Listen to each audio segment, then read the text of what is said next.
Hey, welcome back. And now it's later. I can't lecture on an entire play while being recorded. It takes too many minutes. However, we're going to start up with what I will call Act 2, even though the book doesn't say that. So this is Oedipus Rex. We're waiting for the brother-in-law who has been accused of forming a cabal with the blind prophet in order to bring Oedipus down. And so Creon comes on in about line 566. Citizens, I've come because I heard deadly words spread about me that the king accuses me. I cannot take that from him. If he believes that in these present troubles he has been wronged by me, in word or deed, I do not want to live on with the burden of such a scandal on me. And the chorus is going to respond to him, and then Oedipus comes out and says in line 586, You, sir, how is it you come here? Have you so much brazen-faced daring that you venture in my house, although you are proved manifestly the murderer of that man, and though you tried openly highway robbery of my crown? So this is one of Oedipus's fatal flaws, is besides that he's blind, he is full of accusation. For God's sake, tell me what you saw in me, what cowardice or what stupidity that made you lay a plot like this against me. Did you imagine I should not observe the crafty scheme that stole upon me, or sing it, take no means to counter it? Was it not stupid of you? So he's calling him stupid, to make the attempt to try to hunt down royal power without the people at your back or friends? For only with the people at your back or money can the hunt end in the capture of a crown. Which, if we look in modern day politics, a lot of what goes on when people get elected to offices is that they have the backing of friends and the cash. And Creon looks at him in amazement and says, Do you know what you're doing? Will you listen to words to your answers and then pass judgment? And Oedipus, You're quick to speak, but I am slow to grasp you, for I have found you dangerous and my foe. Now keep in mind, this is the person who Oedipus has shared 1/3 of power, because his wife, Jocasta, has 1/3 of power. He has 1/3. They're the king and the queen. And then his brother-in-law, Jocasta's brother, has another third. And Creon says, First of all, hear what I shall say. Well, at least don't tell me that you're not guilty. Can you imagine? Talk about jumping to conclusions. And Creon says, if you think obstinacy without wisdom is a valuable possession, you are wrong. And Oedipus throws his words back at him. And you are wrong if you believe that one as criminal will not be punished only because he is my kinsman. I'm not going to give you a pass because I'm related to you through marriage. This is but just. But tell me, what offense am I guilty of? Did you or did you not urge me to send to this prophetic mumbler? I did indeed.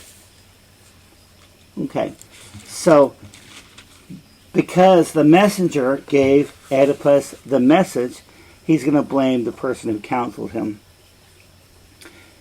And then in line about 625, let's see. Creon says, I don't know, and when I know nothing, I usually hold my tongue. So when I know nothing, I want you to remember this phrase. When I know nothing, I usually hold my tongue. That is wisdom right there. That is something to live by. My friend Robert, who is a musician, has heard several people over the last couple of months saying outlandish things, and they back up their outlandish opinions with, because I know things. Guess what I say when somebody asks me a question and I don't know the answer to it? I tell them, I don't know. I would need more information. Just the other day, my daughter asked me to edit her honors thesis. And it needs to be trimmed back. But I told her, I didn't trim anything back when it comes to your analysis of your own choreography because I don't have that expertise. It's okay not to know.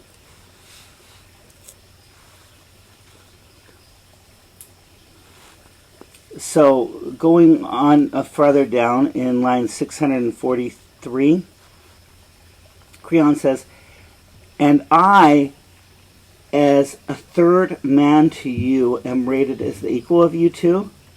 And Oedipus says, yes, and it's there you've proved yourself false, friend.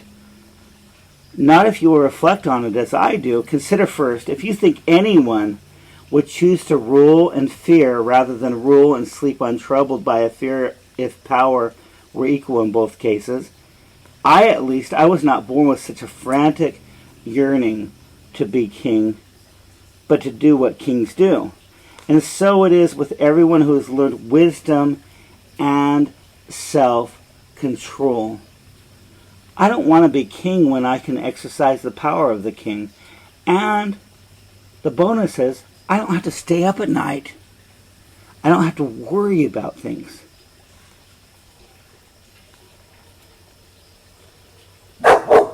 And then he asks in line 656, how should despotic rule seem sweeter to me than painless power and an assured authority?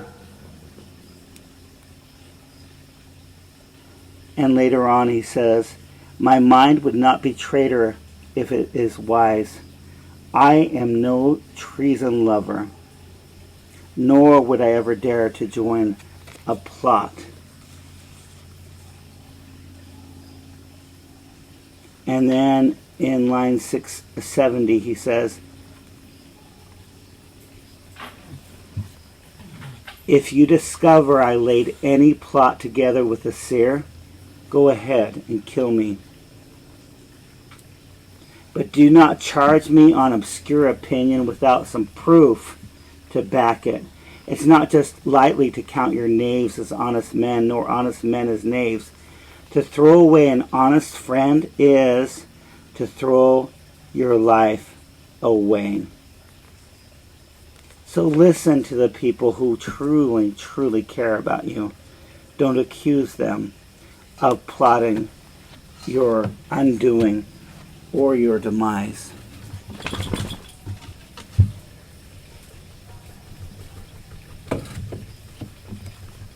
Creon is the voice of wisdom in this play, along with the chorus, of course.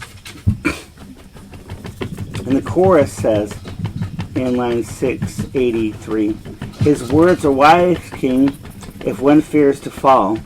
Those who are quick of temper are not safe. And then later on in this scene, while the brother-in-laws are talking and arguing, Jocasta, the queen, enters. I don't like to chew on my beard when I'm talking to you. Jocasta enters, and she's going to chide her husband / son, which she doesn't realize yet, and her brother for arguing in public, for airing dirty laundry in public. Can you imagine how different the internet would be if people weren't so quick to accuse people and so quick to post embarrassing things about their families on it? Probably the viewership would go way down. But you know what? Happiness might go way up. And she says in line 700, "For shame, why have you raised this foolish squabbling brawl? Are you not ashamed to air private griefs when the country is sick? Get in there, Oedipus, and you too, Creon, into the house. Don't magnify your nothing troubles."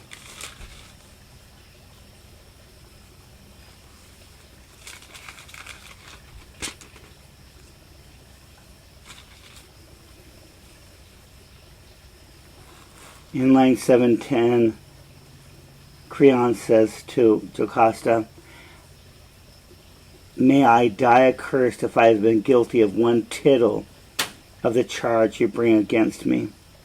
And Jocasta says, "I beg you, Oedipus, trust him in this. Spare him." Because Oedipus has threatened to kill him. Because what's the solution to a problem? Well, kill.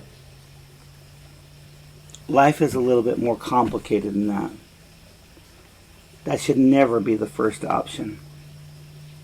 And the chorus shouts out, "Be gracious and be merciful." In line 727, Oedipus says, "I would have you know that this request of yours really requests my death or banishment." Which is ironic because really he's going to find out the truth and then he will either have to be killed or banished from the kingdom. And then the chorus talks and Oedipus says, "Well, let him go then. If I must die 10 times for it, or be sent out into exile," which he will be, "it is your lips that prayed for him I pitied, not his. Wherever he is, I shall hate him." He has no reason to hate him. Creon says, "I see you sulk and yielding, and you're dangerous when you are out of temper. Natures like yours are justly heaviest for themselves to bear. Leave me alone! Take yourself off, I tell you. I'll go. You have not known me, but they have, and they have known my innocence," Creon says. If you go over to line 764, Oedipus is talking with his wife/mother and says, "Creon says that I'm the murderer of Laius. Of his own knowledge," so she's being diplomatic. Can you imagine if you're married to a person and your brother, your husband said, your brother told me that I killed your husband. And she doesn't jump to conclusions. She says, of his own knowledge or on information. He sent his rascal prophet to me, since he keeps his own mouth clean of any guilt. And then Oedipus talks about the oracle. And Jocasta mocks the gods and says that why the fuck would you believe what a prophet or an oracle tells you? Because the gods are wrong. And this is the example she gives, which is an example that is wholly ironic. She says in lines 768, "Do not concern yourself about this matter. Listen to me and learn that human beings have no part in the craft of prophecy. I'll show you a short proof. There was an oracle once that came to Laius, her dead husband. I will not say that it was Phoebus, Apollo's own oracle, but it was one of his servants, and it told him that it was fate that he should die a victim at the hands of his own son, a son to be born of Laius and me. But see now, he, the king, was killed by foreign highway robbers at a place where 3 roads meet." Well, so goes the story. "And for the son, before 3 days were out of his birth, King Laius pierced his ankles, and by the hands of others cast him forth upon a pathless hillside. So Apollo failed to fulfill his oracle, to the son that he should kill his father, and to Laius also proved false, and that the thing he feared, death at his son's hands, never came to pass. So clear in this case were the oracles, so clear and false. Give them no heed, I say. Now, she says in that statement that he and others cast the baby out that was 3 days old. But it was her herself who gave the baby to the servant. It must be nice to be able to blame other people for your own actions. But she's saying, don't trust the gods. The problem with that in Greek religion is that if you don't trust the gods,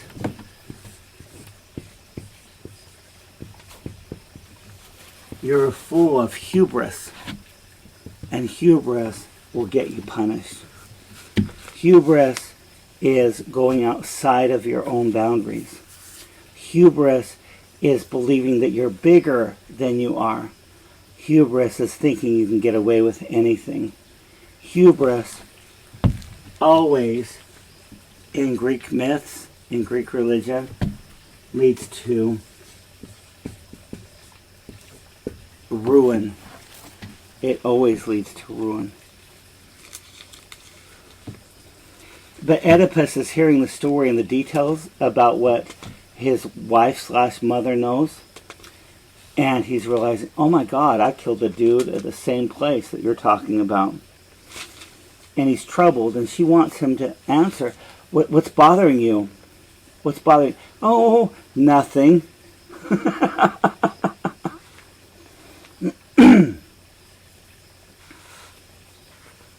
If you go to line 805, Jocasta asks him, what is it, Oedipus, that's in your mind? I think it's 804. And Oedipus says, what have you designed, O Zeus, to do with me? He's not even answering her back. He's praying to the gods, saying, what the hell happened to my life? And his wife/mother says, what is the thought that troubles your heart? Don't ask me yet. Tell me about Laius. How did he look? How old or young was he? Well, he was a tall man. His hair was grizzled already, nearly white.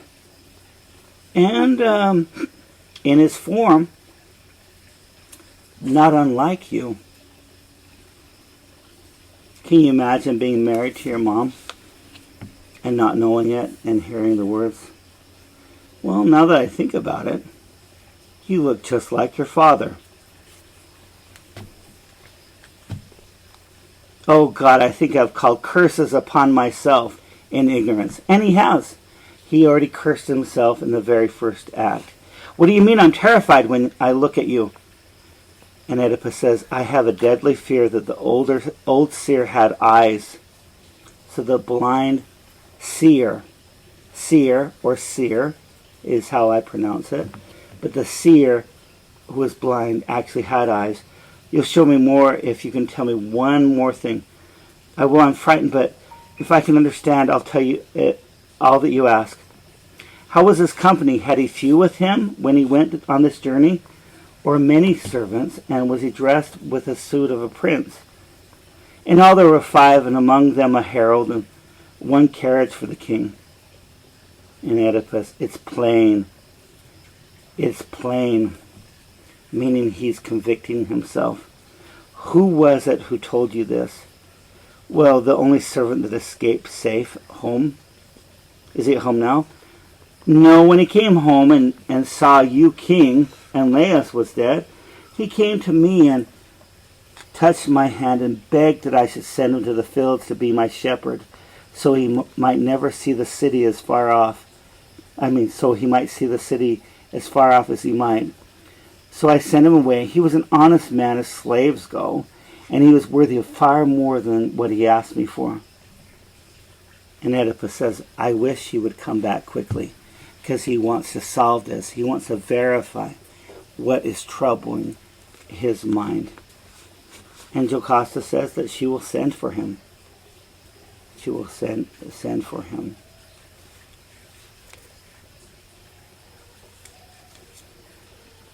And then Oedipus tells Jocasta a story about a man calling him a bastard while he was drinking in a bar. And bastard, back in this time, could mean two different things. One, you didn't know who your father was. Or two, that your biological parents did not raise you. And so in line 854, Oedipus says, or 53, there was a dinner, and at a man, a drunken man, accused me in his drink of being bastard. I was furious, but held my temper under for that day. Next day I went and taxed my parents with it. I went and asked them, so am I illegitimate? And they took the insult very ill from him, the drunken fellow who had uttered it. So I was comforted for their part. But still this thing rankled always, for the story crept about widely. And so people started calling Oedipus a bastard when he was the prince in the other kingdom. I went at last to Pytho, though my parents did not know. But Phoebus sent me home again, unhonored in what I came to learn. So I didn't get my answers. But Apollo's prophetess foretold other and desperate horrors to befall me, that I was fated to lie with my mother.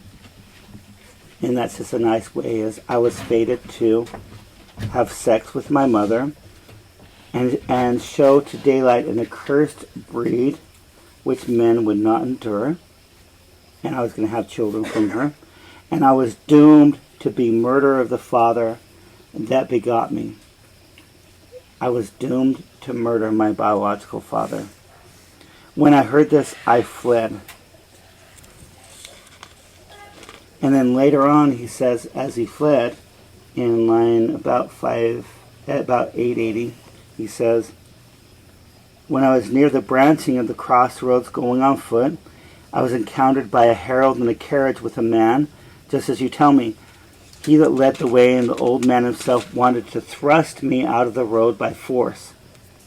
I became angry, and I struck the coachman who was pushing me. When the old man saw this, he watched his moment, and as I passed, he struck me from his carriage, full on the head with his two-pointed goad. But he was paid in full, and presently my stick had struck him backwards from the car. He rolled out of it, and then I killed them all. If it had happened there was any tie of kinship between this man and Laius, who is then now more miserable than I, what man on earth so hated by the gods, since neither citizen nor foreigner may welcome me at home or even greet me, but drive me out of doors? And it is I and no other have so cursed myself, and I pollute the bed of him I killed by the hands that killed him. Was I not born evil? Now, this question of whether or not humans are born evil is something that humans have struggled with for all recorded literature, which means to me, because literature only dates back about 6,000 years. That means to me that for hundreds of thousands of years, because that's how long humans have been around, there's this idea, are children born evil or not? Personally, I don't think children are evil when they're born. Now, in Catholicism and in much of Christianity, children are baptized as soon as they come out of their mama's womb to get the stain of Adam off of them, the sin of Adam. And that's one way of thinking about it. But that also is a way of expressing the idea that everybody is destined to be evil. On the other hand, in the Judeo-Christian tradition, people believe in free will. On the other hand, psychologists and sociologists will talk about the impact of the environment on children, on the other hand.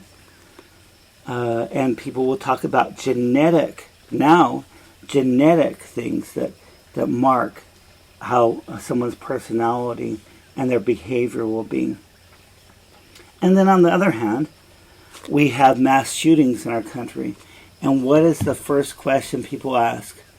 Why did that shooter do it? And typically the shooter is a white dude in his early 20s or late teens or into his 30s. And these little fucking white dudes walk around killing people. And people want to know why. And often the answer after all the investigation is, we don't know. It's hard to understand why people commit evil. Oftentimes the answer is, we just do not know. And Oedipus asks, was I born evil? Am I not utterly unclean? I had to fly, and in my banishment not even see my kindred, nor set foot in my own country, or otherwise my fate was to be yoked in marriage with my mother and kill my father. So I ran away from home because I didn't want to kill the people who raised me.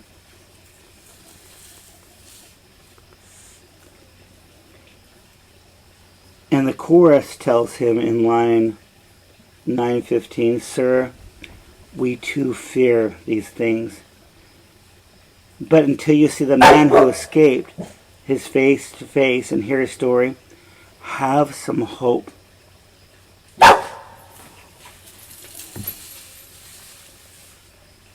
And Jocasta says, when he comes, what do you want with him? I'll tell you, if I find that his story is the same as yours, at least I'll be clear of this guilt.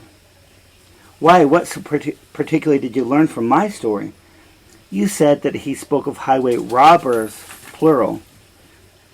Now, if he uses the same number, it was not I who killed him.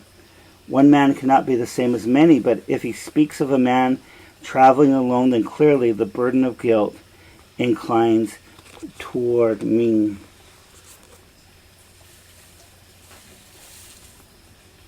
And Jocasta says,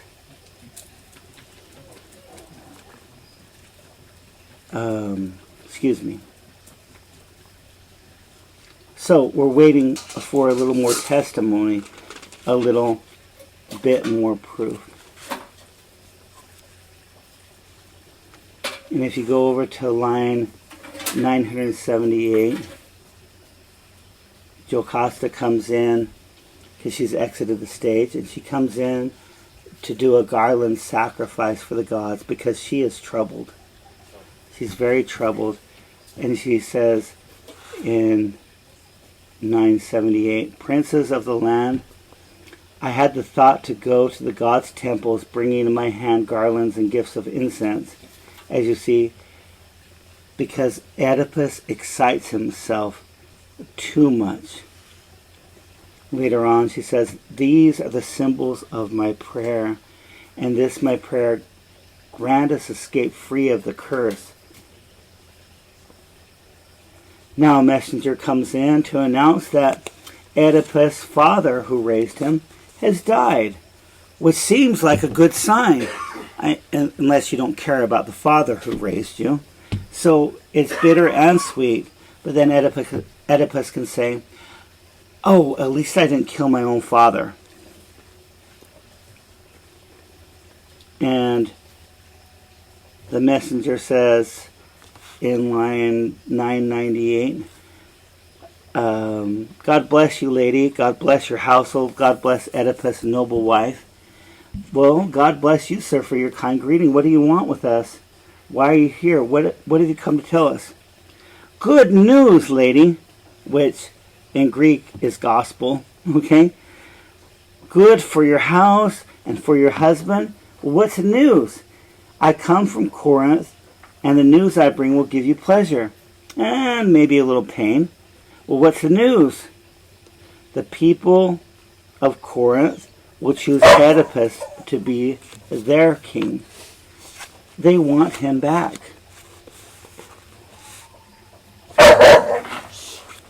And Oedipus comes in and says, who is he and what is the message? And in line 10, 21, Jocasta, his wife/mother, says, "He's from Corinth, and he tells us that your father Polybus is dead and gone." And Oedipus can't believe what he's hearing. "What's this you say? Sir, tell me yourself." "Well, since this is the first matter you want clearly told, Polybus has gone down to death. You may be sure of it. By treachery or sickness. A small thing will put old bodies asleep. So he died of sickness, it seems, poor old man. His father who raised him died of old age, right? Yes, and of age, the long years he had measured. Oh, dear Jocasta, why should one look to the Pythian hearth? Why should one look to the birds screaming?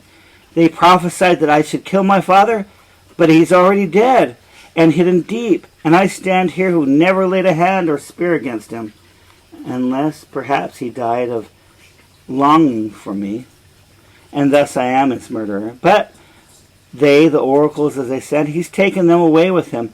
They're dead as he himself is, and worthless."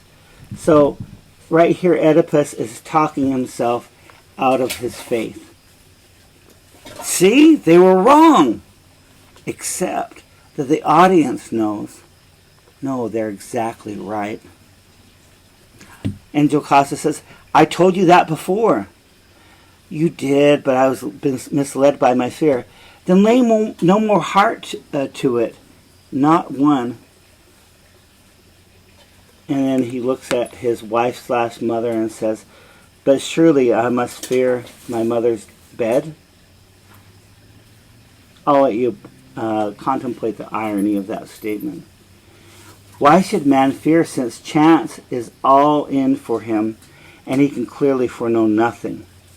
Now this is part of the translation problem I have. Fate. Chance and fortune are Roman concepts. That is not something the Greeks had. Fate, predestiny, that's what the Greeks had. It's best to live lively as one can unthinkingly. Well, as to your mother's marriage bed, don't fear it.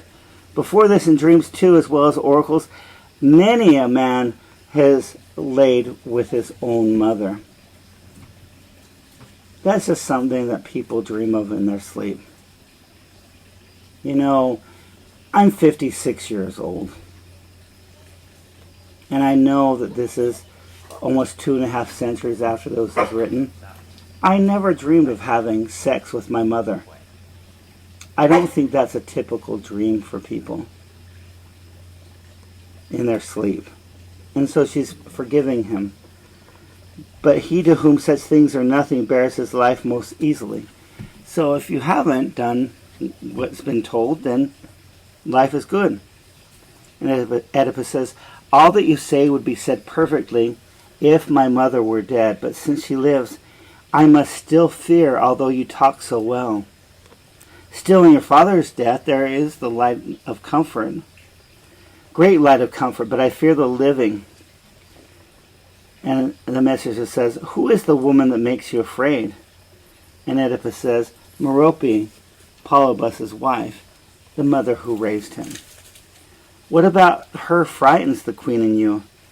Well, a terrible oracle, stranger from the gods, can it be told, or does the sacred law forbid another to have knowledge?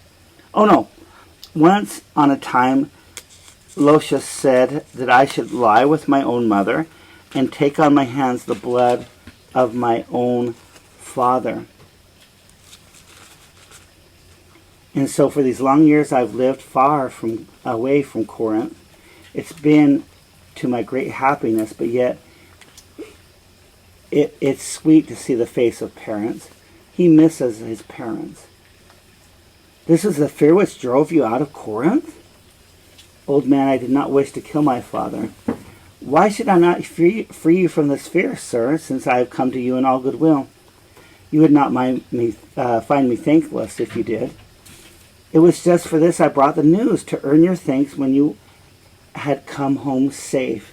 No, I will never come near my parents. And the old messenger says, son, It's very plain you don't know what you're doing. You don't know what you're doing, which is absolutely the truth. You know, and there is a message in here about being estranged from one's parents. Hating them enough that you never contact them again. And sometimes that's very, very deserved. In the case of Oedipus, it's that he loves the people who raised him, his parents, so much that he wants to not bring harm on them. But because of fate, by choosing not to harm his parents, he ends up doing exactly what the prophecy says. What do you mean? For God's sake, tell me. If your homecoming is checked by fears like these, I'm afraid that Phoebus may prove right.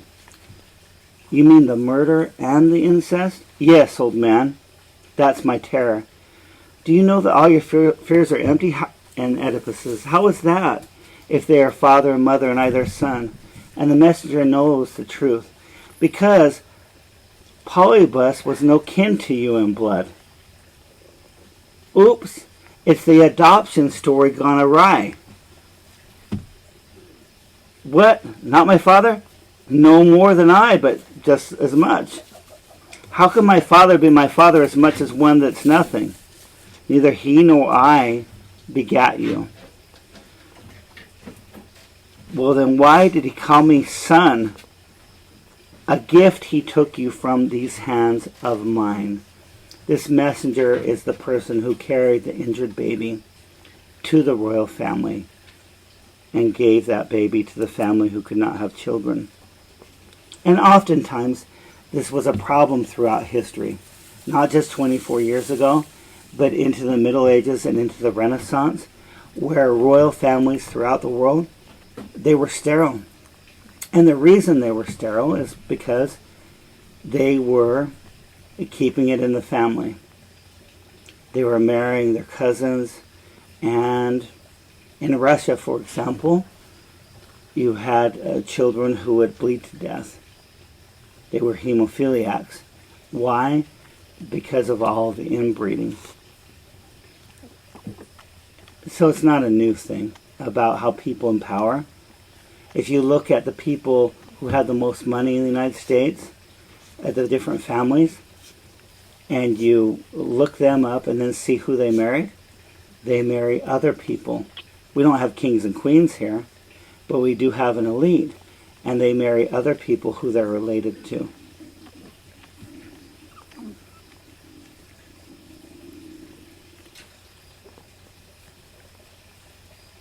Did he love so much that he took from another's hand? His childlessness before persuaded him. Was I a child you bought or found when I was given? And then he goes on to tell him that he was given Oedipus. So here we have the adoption story coming to light.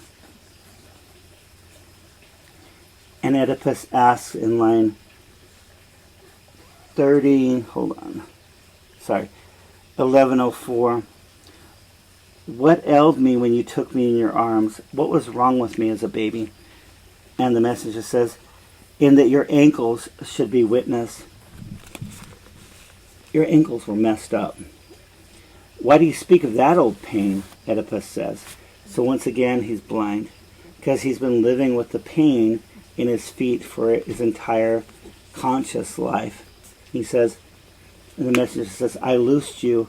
The tendons of your feet were pierced and fettered, meaning the tendons were cut and you were shackled. And Oedipus says, my swaddling clothes brought me a rare disgrace. And the messenger says, so that from this you're called your present name.